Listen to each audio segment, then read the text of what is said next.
Hi, everybody. So, before I jump into um, sort of deep diving into the sort of technical solutions that I think are the way to solve the problems I've been sort of describing over the last 6 to 9 months via a presentation or via the website here, I thought it was important to sort of step back and just restate the goals of why I'm working on something, and sort of what the current thought processes are when it comes to sort of how you achieve that and what the outcome might be. Is it if this is the goal, this is how you do it, what's the outcome? I sort of thought it would be valuable to sort of give an update on sort of how I'm thinking about those things, and because it's at the end of the day, it's always just a good idea to continue to come back and summarize all the way to the top before you go deep again. And I'm about to go deep in trying to describe a problem in detail. So the first thing I'll just talk through quickly is sort of tackle the big stuff. And this is fundamentally, if this didn't exist, there would be no reason to spend all this time. If we didn't think there was a sort of a problem and a challenge in the way the ADC industry worked, it wouldn't make sense to do this. So the key things for me is, we have climate, productivity, staff quality of life, and you wouldn't put the big stuff being computation on there, but that's certainly a solution to solving this problem. And the key thing is, I think you sort of default to at least my reason for why all of these are so hard, is that we have this sort of relationship with the software world today that the user is sort of the center of a whole series of manually disconnected software workflows. So a user is the interop, if you will, between systems like these. So from a sort of the big stuff problem, this is key to solving all of these things, because if we do, we can sort of lessen the burden and enable other systems to really grow and take advantage of eliminating a person being the sort of linchpin to this process. So if that's the things we want to tackle, how do you start to do that? So some of these are a little bit more technical, but I put it in here because it's something I've recently internalized that's pretty important to sort of specifically sort of point out. So high-level information model, many data models. So the distinction between a data model and an information model is pretty important, because this really says we have a way of describing how information that's potentially the same or different comes together. And so when we talk about sort of information model, we have to realize and come back to that information model has to address sort of what I've talked about before as atomic data and solving for multiple owners, and that information might be in many different formats, many different disciplines.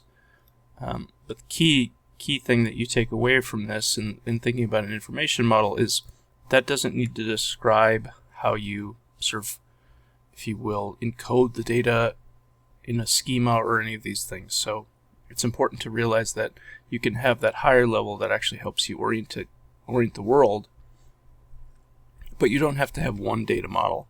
And this is apparent, and I've been illustrating this incorrectly often because I've been showing something like this on the screen, where I've said that or illustrated in such a way that it looks like, oh, we have to pick the right format to get the data out of the tools.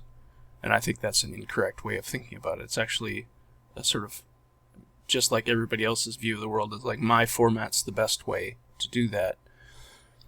Instead, we should think about this, and this goes back to this information model, is can you think about aligning a whole host of information that might be currently different from one another, so they can work together but don't have to be, sort of one entity, one group's view of the world. And sort of the idea of thinking about that this way is, IFC might be just fine for describing, sort of a solid today or a piece set, but it's certainly not the best format or has the capability to describe a rendering material. But clearly, if you're talking about a floor, and that's what this is meant to represent, you need to be able to render it. And you should not have to disconnect the render material from the geometric representation that's an open format, because the one open format hasn't solved this problem. You need to be able to way to bind these things together, just like you might be able to want to bind sort of data from proprietary tools, even if the data itself is open. So this idea that we need to sort of realize that there's a way to solve this problem, and I'll certainly come back to how we'll revisit this in the coming weeks and months, is an important step. And the key, as you think about it, so there's many ways to solve it. So the key thing you need to think about is that you're solving for both open and closed tools. There's no graphic to the right here, it shouldn't be dependent on an either or. And for a long time, I thought and didn't realize that you could have a way to solve this without having to make that decision. And finally, you sort of certainly come back to like the idea that this has to be a collaborative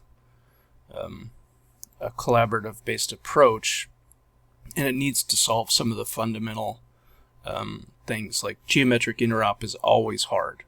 Can you come up with a way of an additive collaborative process such that you can avoid having to solve some of the most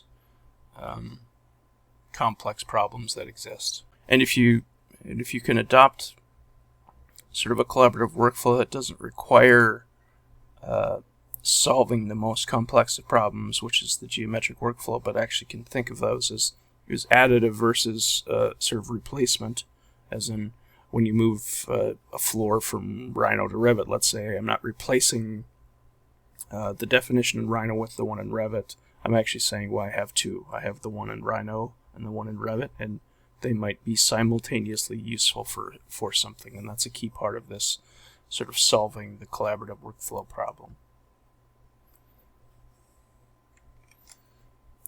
So if you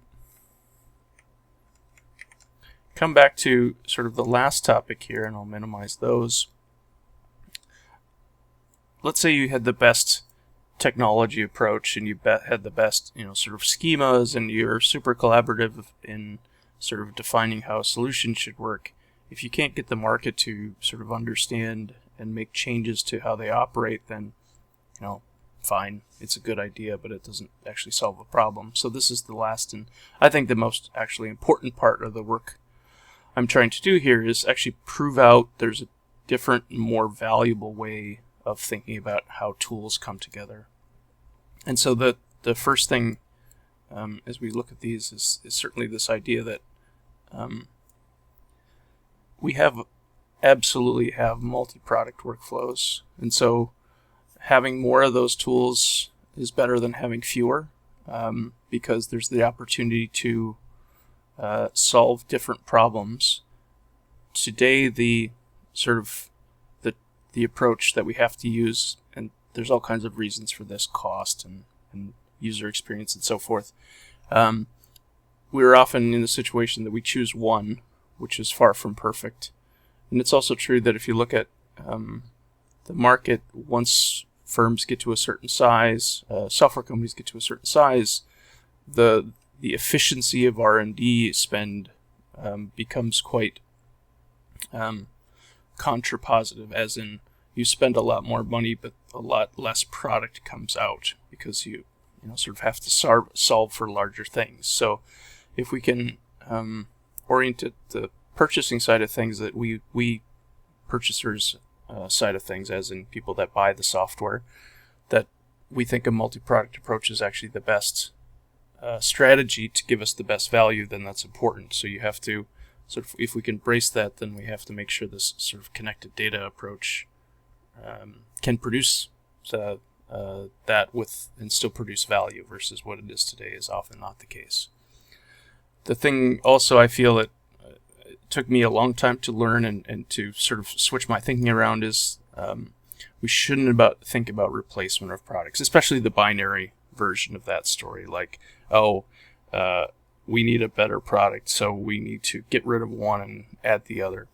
Certainly from a cost perspective, and if the market's not serving you well, that's something you might have to look at it. But from a sort of selling into the market perspective, I think it's too often that people have a product that demos well and solves a particular pain point, but that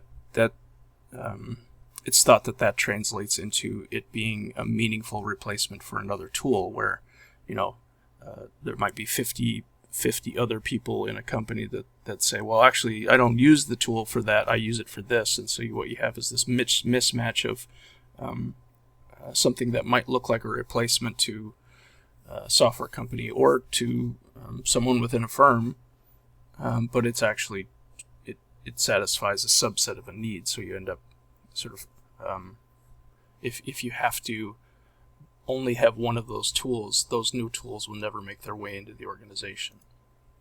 And lastly, the key thing that I think is important to sort of talk to the software market itself is this notion that currently the market is way too product-centric, as in buying a product from someone is the mark of success, because that product will somehow make you successful, which is absolutely true. I mean, there's a lot of products that make people successful, but it doesn't solve the bigger problem, which is to say that no one makes a product that solves a continuous workflow. Like, you might have a product that does really well for construction, but it doesn't solve the architect's problem. So the idea that you can think of the product being the most valuable thing, I think, is not the right approach, but it's actually thinking about the data as the product. So if I can, if I'm a software vendor or make a piece of software and I can solve a problem and I can be part of a complete workflow on a piece of data that might have a lifespan to the before me and after me, and I can be successful in that area, then I think that's the right thing we have to start to communicate to the market. Not that products go away, it's just that the success of a product should be measured on not the features it has, is how well it integrates this into this data workflow. So, like I said, this is a pretty abstract conversation, but I think it's meaningful to sort of understand, before you jump into a sort of new phase of thinking about things, what the goals are, what you're actually trying to do, and to restate your thoughts. So that was all I wanted to do today. I appreciate any feedback. Like always, I'm really appreciative of people that sort of like my videos, ask me questions, reach out, so please do, and thank you.